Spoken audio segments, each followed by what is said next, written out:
Hello ವೀಕ್ಷಕರೇ, ಸುಜಾ ಬಿದ್ರಿ YouTube ಚಾನಲ್ಗೆ ಸ್ವಾಗತ. ಎಲ್ಲರೂ ಹೇಗಿದ್ದೀರಾ? ಎಲ್ಲರೂ ಚೆನ್ನಾಗಿದ್ದೀರಾ ಅಂತ ಭಾವಿಸುತ್ತಾ ಇವತ್ತಿನ ವ್ಲಾಗ್ನ ನಾನು ಸ್ಟಾರ್ಟ್ ಮಾಡ್ತಾ ಇದ್ದೀನಿ.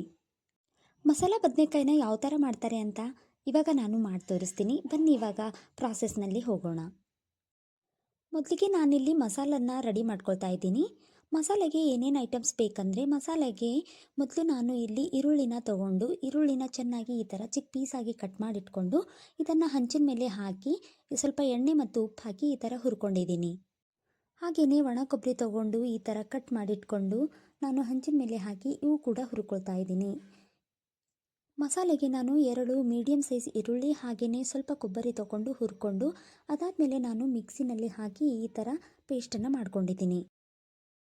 ಅದೇ ಪೇಸ್ಟ್ನಲ್ಲಿ ನಾನಿವಾಗ 1 ಟೇಬಲ್ ಸ್ಪೂನ್ ಖಾರ, 1 ಟೇಬಲ್ ಸ್ಪೂನ್ ಆಗುವಷ್ಟು ಅರಿಶಿಣ ಮತ್ತು ಶುಂಠಿ ಬೆಳ್ಳುಳ್ಳಿ ಪೇಸ್ಟ್ ಸ್ವಲ್ಪ, ಹಾಗೆಯೇ ರುಚಿಗೆ ತಕ್ಕಷ್ಟು ಉಪ್ಪು ಮತ್ತು ಈ ಮಸಾಲಾನ ನಾನು ಯೂಸ್ ಮಾಡ್ತಾ ಇದ್ದೀನಿ. ಇದು ಘರ್ಕುಲ್ ಮಸಾಲ ಅಂತ ಕರೀತಾರೆ. ಇದನ್ನು ಘರ್ಕುಲ್ ಮಸಾಲಾನೇ ನಾವು ಯಾವಾಗಲೂ ಯೂಸ್ ಮಾಡೋದು. ನಿಮ್ಮ ಹತ್ರ ಯಾವ ಮಸಾಲ ಇದೆ ಅದನ್ನು ಯೂಸ್ ಮಾಡಿ.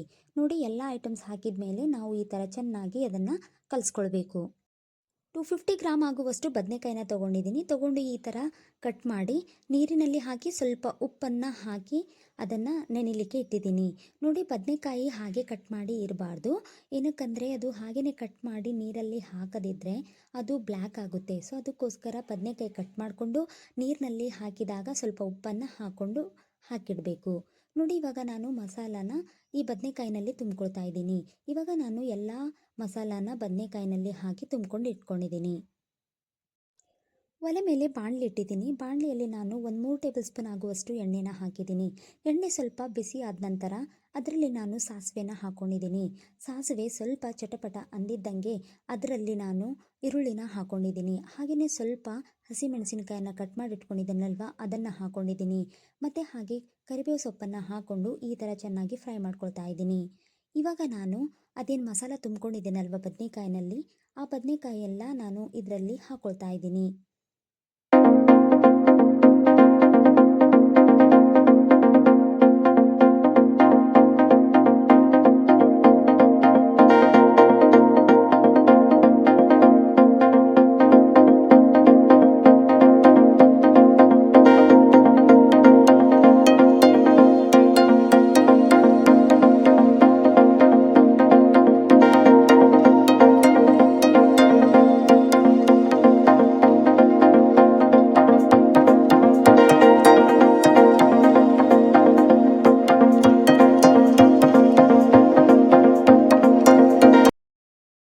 ಇವಾಗ ಎಲ್ಲ ಬದನೆಕಾಯಿ ನಾನು ಒಗ್ಗರಣೆಯಲ್ಲಿ ಹಾಕ್ಕೊಂಡಿದ್ದೀನಿ. ಇವಾಗ ನಾನು 1 ಲೋಟ ನೀರನ್ನು ಸೇರಿಸ್ಕೊಂಡು ಈ ಥರ ನೀಟಾಗಿ ಕಲಿಸ್ಕೊಳ್ತಾ ಇದ್ದೀನಿ. ಕಲಿಸ್ಕೊಂಡ್ಬಿಟ್ಟು ಇದನ್ನು ಸ್ವಲ್ಪ ಕುದಿಲಿಕ್ಕೆ ಇಡಬೇಕು.